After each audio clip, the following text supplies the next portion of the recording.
I'm reading Galatians 6, starting at verse 1 in the King James Bible.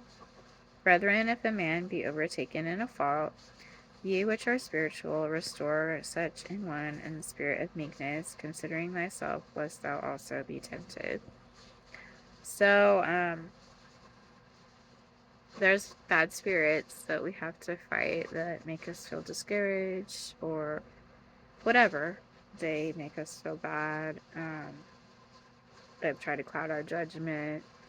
If you're trying to restore someone to their natural mindset in Christ, who they're meant to be, um, and get them away from not fighting the enemy that's trying to oppress them, and you're trying to fight the enemy, you need to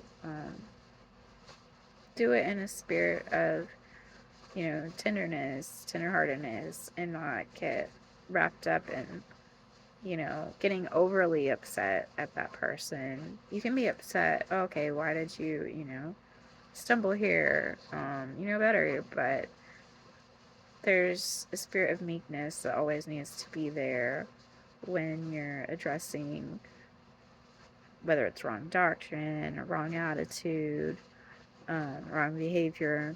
You need to always have a spirit of meekness.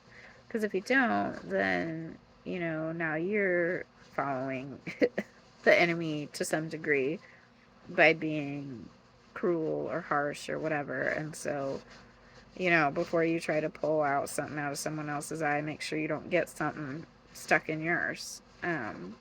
So be meek. Bear ye one another's burdens, and so fulfill the law of Christ.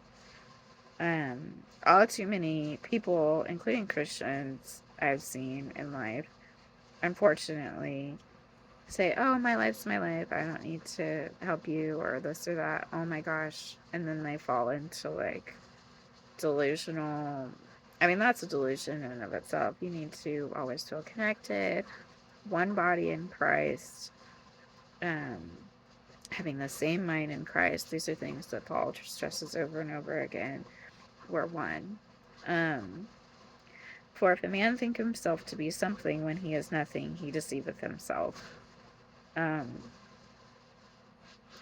yeah, if you're like, I'm somebody without you, like you're just being kind of loose in the head. I'll say that because we function together and we're meant to function together.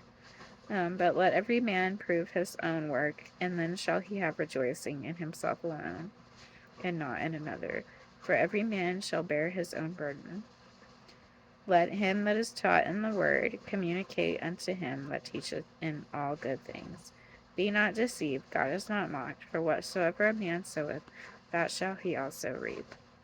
If you sow good things, you sow connectedness, you sow to the Spirit, you sow loving God and loving other people, you're going to keep reaping that. God's going to keep bringing you in those situations where you are able to do those things and grow as a body in Him. Um, so yeah, just take time today to pray, to stay humble, tenderhearted, um, meek where you need to stay meek, so that you have the strength of Christ, not the strength of your pride getting in the way. So you have the strength of Christ and His wisdom to speak over, um, people that get cast down by Satan and maybe don't know quite how to fight the battle the right way.